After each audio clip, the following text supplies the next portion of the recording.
Nunca pensé que terminaría escribiendo esto, pero después de lo que ocurrió aquella noche necesito contarlo. Durante años trabajé como guardabosques en una zona montañosa donde la gente suele ir a acampar, hacer senderismo y desconectarse de todo. Siempre fui una persona racional.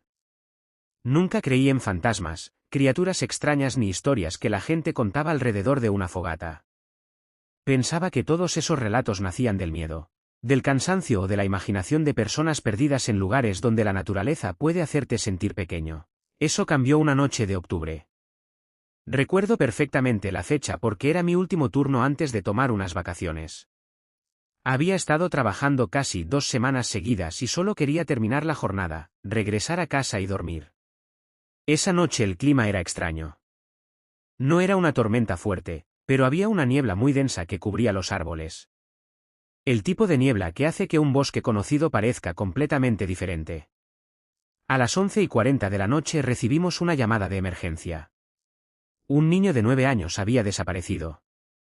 Sus padres estaban acampando en una zona permitida cuando el niño salió unos minutos de la tienda para buscar una linterna que habían dejado cerca.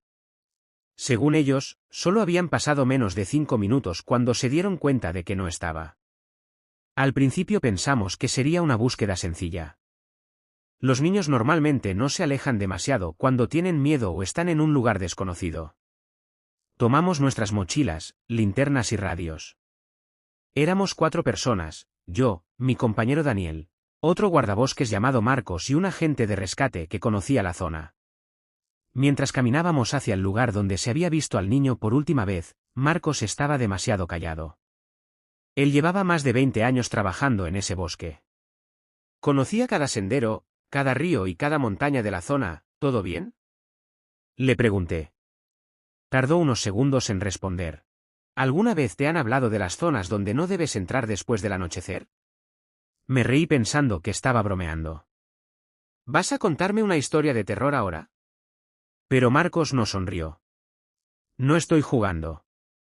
Seguí caminando sin darle importancia. Llegamos al lugar donde los padres habían visto al niño por última vez. Encontramos sus pequeñas huellas en el barro. Parecía que había caminado hacia una zona antigua del bosque que estaba cerrada al público desde hacía años. Era extraño porque ese sendero estaba bloqueado con señales y una vieja valla de madera. ¿Por qué iría hacia allí?, preguntó Daniel. Nadie respondió. Pasamos por encima de la valla y seguimos las huellas. Después de unos 15 minutos encontramos algo que hizo que todos nos detuviéramos. Había otra serie de huellas junto a las del niño. Al principio pensé que eran de otro rescatista, pero cuando iluminé el suelo con mi linterna sentí un vacío en el estómago. Eran huellas humanas. Pero eran demasiado grandes. La distancia entre cada paso era enorme, como si quien las había dejado fuera mucho más alto que cualquier persona normal. Daniel intentó buscar una explicación. Puede ser alguien con botas grandes. Marcos negó con la cabeza. No. Su voz sonó diferente. Más seria. Esto no lleva aquí mucho tiempo. Entonces escuchamos algo. Una voz. Una voz infantil. ¿Hola? Todos levantamos nuestras linternas. Venía desde lo profundo del bosque. Estoy aquí. Era la voz del niño desaparecido. Su madre, que estaba con nosotros porque insistió en ayudar en la búsqueda, empezó a llorar. Es él. Dio un paso hacia adelante. Pero Marcos la agarró del brazo. No corra. Ella lo miró confundida. Es mi hijo. Marcos miró hacia los árboles. Y dijo algo que nunca olvidaré. Su hijo no está ahí. En ese momento la voz volvió a escucharse. Pero esta vez no parecía venir del bosque. Parecía venir de todas partes. Mamá. La mujer comenzó a llorar. Y entonces ocurrió algo que hizo que mi sangre se congelara. La voz cambió. Ya no era la del niño. Era la voz de Marcos. Mamá. Nadie dijo una palabra. Porque Marcos estaba parado a nuestro lado. Y la cosa que estaba entre los árboles acababa de imitarlo perfectamente. Aquella cosa no solo imitaba voces. Nos estaba escuchando. Estaba aprendiendo. La madre del niño comenzó a sollozar en silencio. Marcos se acercó a ella y le susurró que no mirara hacia dónde venían las voces. Después sacó su radio y trató de pedir ayuda, pero solo salió estática. De repente, entre el ruido de la radio escuchamos una frase. «Ayúdenme». Era la voz del niño desaparecido. Esta vez todos la escuchamos claramente. Venía de unos metros delante de nosotros. La madre no pudo contenerse y gritó el nombre de su hijo. En cuanto lo hizo, todo quedó en silencio. Un silencio tan profundo que parecía que el bosque entero estaba esperando algo. Marcos cerró los ojos durante unos segundos y luego dijo algo que me dejó helado. «Ya sabe nuestros nombres». Pregunté qué significaba eso, pero él no respondió. Solo empezó a caminar lentamente hacia atrás. Nos indicó que hiciéramos lo mismo. No debíamos correr. No debíamos hablar. No debíamos mirar directamente al bosque. Mientras retrocedíamos, escuchamos pasos entre los árboles. Eran lentos y pesados. Cada paso hacía crujir las ramas del suelo.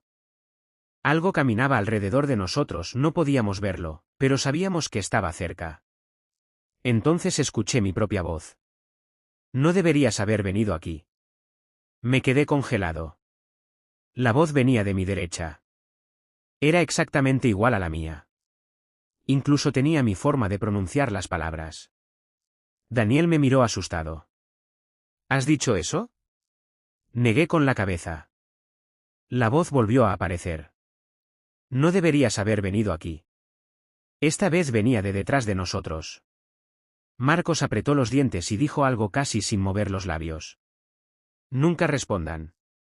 Nunca le contesten». Seguimos caminando hacia atrás hasta alejarnos unos 50 metros. De repente vimos algo entre los árboles. Una figura alta, demasiado delgada, parada bajo la lluvia. No podía distinguir su rostro. Parecía que su cuerpo estaba cubierto por algo oscuro. Pero había algo que jamás olvidaré. Su cabeza estaba inclinada hacia un lado, como si estuviera intentando entender cómo funcionábamos. Como si nos estuviera estudiando. Entonces hizo algo que todavía aparece en mis pesadillas. Levantó la mano. Y nos saludó. Pero no con una mano humana. Sus dedos eran demasiado largos. Demasiado delgados. La madre del niño empezó a llorar más fuerte porque reconoció algo. En la muñeca de aquella criatura había una pulsera. Una pulsera azul. La misma que llevaba su hijo cuando desapareció. En ese momento comprendimos que el niño no estaba perdido. Algo lo había encontrado primero. Y nosotros acabábamos de convertirnos en el siguiente objetivo. Después de ver aquella pulsera en la muñeca de esa cosa, ninguno de nosotros volvió a pensar que estábamos buscando a un niño perdido. Todos entendimos que estábamos siguiendo el rastro de algo que no pertenecía a ese lugar. La madre del niño estaba completamente destrozada, quería correr hacia la criatura. Quería creer que de alguna manera su hijo seguía vivo ahí, pero Marcos la sujetó con fuerza y le susurró que si se acercaba probablemente no volvería. Comenzamos a caminar hacia el campamento sin darle la espalda al bosque. Era una sensación horrible porque sentía que en cualquier momento algo iba a salir de entre los árboles y atacarnos. Cada pocos segundos escuchábamos ramas romperse alrededor. La criatura nos seguía pero nunca se acercaba demasiado. Parecía que solo quería que supiéramos que estaba ahí. Después de unos minutos escuchamos la voz del niño otra vez. «Mamá». La mujer se quedó completamente paralizada. «Mamá, tengo frío». Era exactamente la voz de su hijo, sonaba débil, como si estuviera llorando y estuviera escondido en algún lugar cerca de nosotros. Ella dio un paso hacia adelante. «¿Hijo?». Pero Marcos la detuvo. «No lo haga». Ella comenzó a llorar.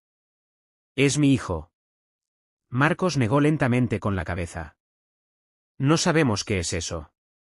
La voz volvió a escucharse, esta vez parecía más cerca. «Mamá, por favor». La mujer gritó el nombre del niño. En ese instante la voz cambió. Primero fue la voz de la madre, después la de Daniel, luego la mía. La criatura repetía nuestras voces una tras otra como si estuviera jugando con nosotros. «Mamá». «Daniel, ven aquí». Lo decía con una precisión aterradora. La madre cayó al suelo llorando. Daniel intentó levantarla, pero en ese momento vimos algo moverse entre los árboles. La criatura estaba mucho más cerca. Demasiado cerca. La luz de mi linterna alcanzó parte de su cuerpo y pude verlo mejor. No era un animal, tampoco era una persona. Su piel parecía demasiado pálida y estirada, como si estuviera usando un cuerpo que no era suyo. Sus brazos eran demasiado largos y sus movimientos parecían los de alguien que estaba aprendiendo a caminar. Pero lo peor era su rostro. No tenía una forma fija. Por momentos parecía el niño desaparecido, después cambiaba a la cara de Marcos. Luego vi algo que me hizo apagar la linterna inmediatamente. Vi mi propia cara. Corrimos. Ya no importaba hacer silencio ni seguir las reglas, solo queríamos salir de aquel lugar. Corrimos entre los árboles mientras escuchábamos los pasos de esa cosa detrás de nosotros. Llegamos al sendero principal después de varios minutos, pensamos que estábamos a salvo, pero entonces nos dimos cuenta de algo. Faltaba alguien. ¿Daniel? Nos detuvimos. Marcos miró hacia atrás. ¿Dónde está Daniel? Nadie respondió. Había estado detrás de nosotros segundos antes. Intentamos comunicarnos por radio, solo escuchamos interferencias. Entonces llegó una transmisión. Era Daniel. Estoy aquí, vuelvan. La madre empezó a caminar hacia la voz. Pero Marcos levantó la mano. No. La radio volvió a sonar. Por favor, ayúdenme. Era la voz de Daniel, sonaba asustado, desesperado. Pero Marcos se acercó a mí y susurró. Daniel desapareció hace 10 minutos. Sentí un escalofrío recorrer todo mi cuerpo. La voz de la radio volvió. ¿Por qué me dejaron? Era una frase que Daniel nunca había dicho. Pero la criatura sabía exactamente qué palabras usar. Entonces escuchamos otro sonido. Una voz diferente. La verdadera voz de Daniel. Venía desde lo profundo del bosque. No le hagan caso. No soy yo. Todos nos quedamos inmóviles. Porque eso significaba algo peor. La criatura estaba usando la radio para engañarnos y Daniel seguía vivo en algún lugar de ese bosque. Marcos tomó una decisión. Íbamos a volver por él. Pero antes de entrar nuevamente entre los árboles me miró fijamente y dijo: si encontramos a Daniel, no importa lo que pase, no confíes en sus palabras. Lo miré confundido. ¿Por qué? Marcos observó la oscuridad frente a nosotros.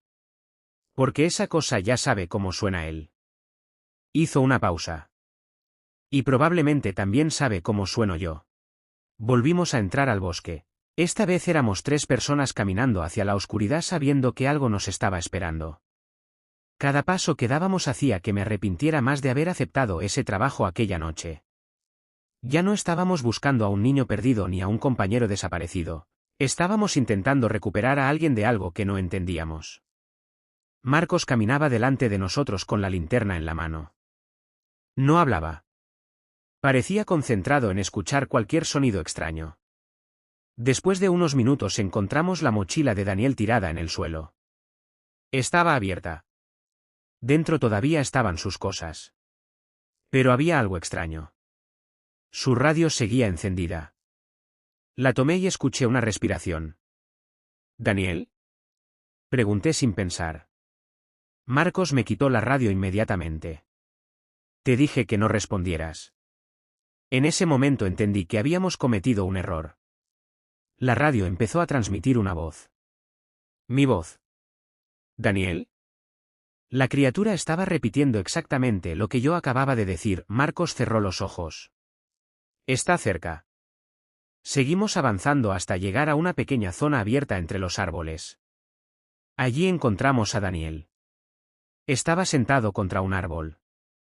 Tenía la ropa rota y estaba cubierto de barro. Parecía aterrorizado. Corrí hacia él, pero Marcos me detuvo. Espera. Daniel nos miró. Gracias a Dios están aquí. Su voz era normal. Su rostro era normal. Todo parecía estar bien. Pero entonces Marcos hizo una pregunta. ¿Qué fue lo último que te dije antes de separarnos? Daniel se quedó callado. Demasiado tiempo. Me dijiste que corriera. Marcos negó con la cabeza. No. Su expresión cambió. Te dije que no miraras atrás. El silencio que vino después fue horrible. Daniel comenzó a llorar. No sé de qué hablas. Entonces escuchamos un sonido detrás de nosotros. Una rama rompiéndose. La criatura estaba allí. Pero esta vez no estaba escondida. Estaba parada a pocos metros. Daniel comenzó a gritar. No soy yo. No soy esa cosa. La criatura inclinó la cabeza. Y entonces habló. Usó la voz de Daniel. No soy esa cosa.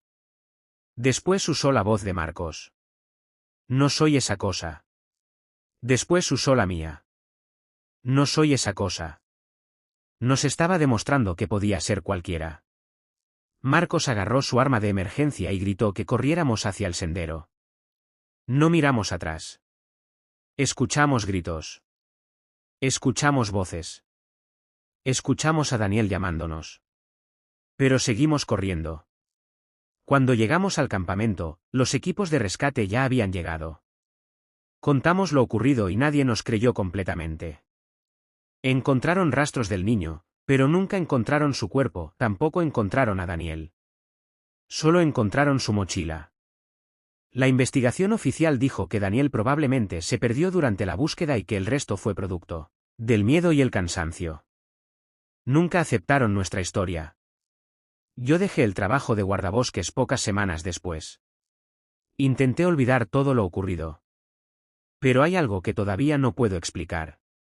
3 meses después de aquella noche recibí una llamada de un número desconocido. Cuando contesté no escuché nada durante varios segundos. Luego una voz dijo, ¿todavía crees que escapaste? Era la voz de Daniel. Colgué inmediatamente. Pensé que era una broma hasta que llegó un mensaje de texto. Solo tenía una frase. Aprendí muchas voces esa noche. Desde entonces nunca respondo llamadas de números desconocidos. Porque algunas noches, cuando estoy solo en casa, escucho mi propia voz desde otra habitación diciendo mi nombre. Y lo peor de todo es que sé que no soy yo.